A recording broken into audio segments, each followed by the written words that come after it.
very good afternoon, everyone.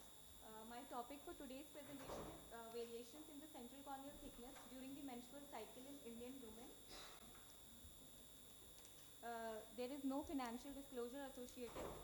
Purpose of my study was to determine the changes in central corneal thickness during the menstrual cycle in Indian women. Starting with the introduction, corneal thickness is of prime importance in pre-operative workup for refractive surgeries.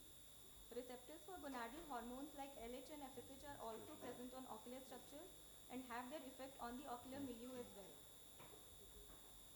It was a prospective observational study conducted at UIMS JHU between December 2018 and December 2020. The study was approved by the Institutional Review Board and Ethics Committee and complied with the tenets of the Declaration of Helsinki. The central corneal thickness in our study was measured using ultrasound pachymetry under topical anesthesia. An average of 3 readings were taken during the beginning, that is between first and third day, during the ovulatory phase, between 14th and 16th day, and at the end of the menstrual cycle. That is the last readings. Ovulatory phase was confirmed using urine LH levels, usually 25 to 30 IU per liter values are reached within 24 hours of ovulation. All readings were taken between 8 am to 10 am to avoid possible diurnal fluctuations.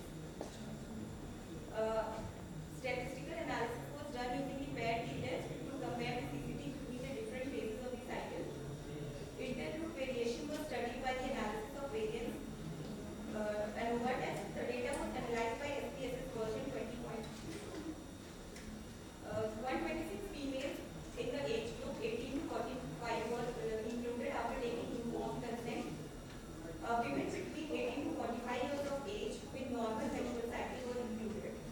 And those with the previous history of eye surgery, conditions that can affect the CCT such as keratoconus, scarred cornea, infectious corneal diseases, dry eye and contact lens use were included. Also, women with a history of infertility, polycystic ovarian disease, pelvic inflammatory diseases, uterine use of contraceptives, breastfeeding mothers were also included from the study. The results that we got were in the beginning of the menstrual cycle, the mean CCT that we measured was around 541.68 plus minus 4.15. In the middle of the menstrual cycle, around the ovulatory phase, it came out to be 559 plus minus 4.50, and at the end of the cycle, it was around 544.44 plus minus 8.06. Data for 19 women was not available for our 3 phases of the cycle. Therefore, effectively, there were 105 participants, out of which 97 women CCT changes were seen. The mean CCT of both eyes was 541.76 plus minus 4.21 micrometer during the beginning. It came out to be 559.21 plus minus 4.50 during the ovulation phase and 544.52 plus minus 8.06 at the end of the cycle.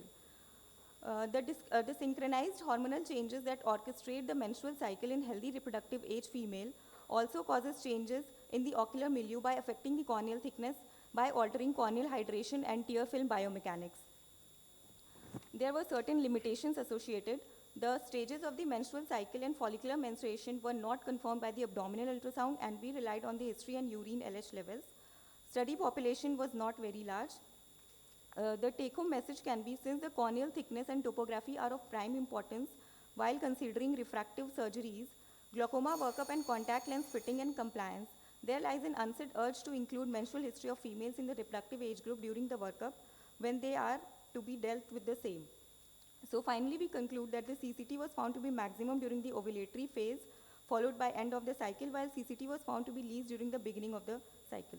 Thank you.